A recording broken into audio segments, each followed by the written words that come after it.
नमस्कार, म सुषमा गौतम, हाल कोरियाबाट। नमस्ते सबैजना साथीहरूलाई।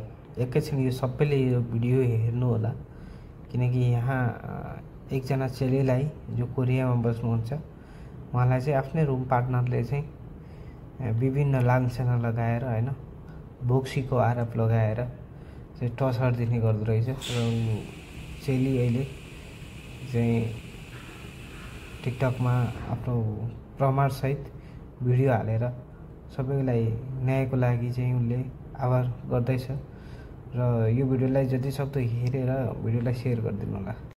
मेरो चाहिँ सानो प्रब्लम, मेरो रुम पार्टनरलाई चाहिँ 3 दिन अगाडिदेखि 3 दिनबाट चाहिँ उसलाई ज्वरो आइराखेको थियो। घरि जाडो हुने, घरि गर्मी हुने भयो रे। त्यसको लागि चाहिँ त्यसमा चाहिँ मैले उसको फोटो नेपालमा पठाएर खोइ के माता कि बोक्सी कि के लाएर चाहिँ उसलाई बिरामी हुने बनाएको हो भनेर चाहिँ उसले उसको हस्बेन्डसँग या अरू कोहीसँग चाहिँ बोलेको कन्भर्सेसन मैले सुने, जुन प्रुफको लागि मैले रेकर्ड सहित यहाँ राखेको छु। कोरियामा यस्तो नाना थरी कुरा गर्नेहरूको लागि कुनै कानुन छ कि छैन? नेपालमा त बोक्सी त्यो माताहरूको लागि कानुन ठुलै छ भन्ने सुनेको छु, तर कोरियामा चाहिँ यस्तो नाना थरी बोल्नेहरूको लागि कुनै कानुन छ कि छैन? एकचोटि यो कन्भर्सेसन सुनेर चाहिँ मलाई सजेसन दिनु होला। म उसको टिकटक आइडी र फेसबुक आइडी सहित पोस्ट गर्छु।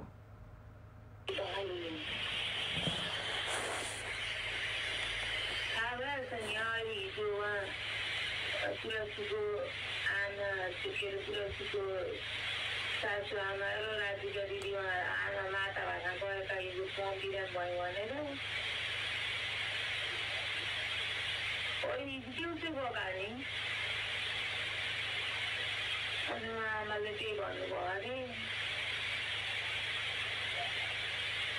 त्यो कलङ्कीमा अनि यस्तो यस्तो गरेको छ, त्यहाँबाट निकाल्न खोजेको छ भनेर भनेका।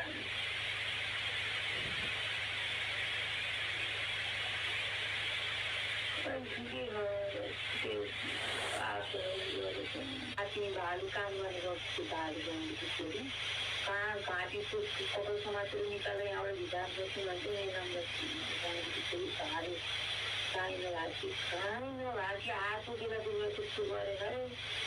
अनि मैले भनेको थिएँ, मलाई त भनेको थियो, अब आमाले त भनेको थियो यस्तो यस्तो गरेको छ, यस्तो छ, सँगैको मान्छेले यस्तो गरेर लाएको छ भनेको हो कि यस्तो यस्तो फरक सन्तान त्यस्तो छ भनेको थियो। हुँदै यहाँ पति म त कति 10 दिन बिराम भएर बिराम हुँदा के भयो कति के होइन, भाडु गाडी कि गाउँदेखि पक्क मर्दै पनि हुन्थ्यो।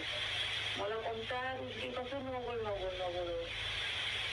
त्यस्तो लागि मर्नु बरु कालो लानु के अरे भने के हुन्छ भने पताउँदैन। अब त्यही त तिमीलाई भन्नु के पताउनु। यो चाहिँ थोरै कास्टिङ मात्र हो, मुभी अरू धेरै छ, त्यो पनि म पोस्ट गर्छु। सबैभन्दा पहिला चाहिँ यसरी यस्तो कुरा बोल्नेहरूको लागि चाहिँ कोरियामा कुनै कानुन छ कि छैन? म चुप लागेर बस्नु कि कानुनमा जानु कि म यो कुराहरू सुनेर उडाएर बस्नु कि? मलाई कोरियामा हुने सबैजना दाई दिदी अङ्कल आन्टी सबैजनाहरूले चाहिँ सजेसन दिनु होला, यहाँ कमेन्ट गरिदिनु होला। म यो केटीको टिकटक आइडी फेसबुक आइडी सबै यहाँ राखेर पोस्ट गर्छु। साथीहरू तपाईँहरूले भिडियो त हेर्नु होला, जुन भिडियोमा त्यो बहिनीले जुन उसलाई चाहिँ बोक्सीको आरोप लगायो भन्ने चाहिँ केटी चाहिँ यही हो, लक्ष्मी नेउपाने 488 टिकटक आइडी रहेछ उसको होइन।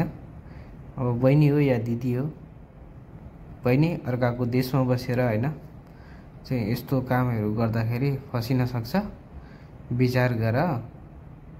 ओके, तिमी अहिलेको जमानामा नि बोक्सीको आरोप लगायो भन्दै मान्छेलाई टर्चर दिन चाहिँ अलिकति सुहाउँदैन, ठिक छ? बोक्सी भन्दै टर्चर दिनलाई कानुनको फन्दामा बस्छौ होइन, विचार गर। ओके।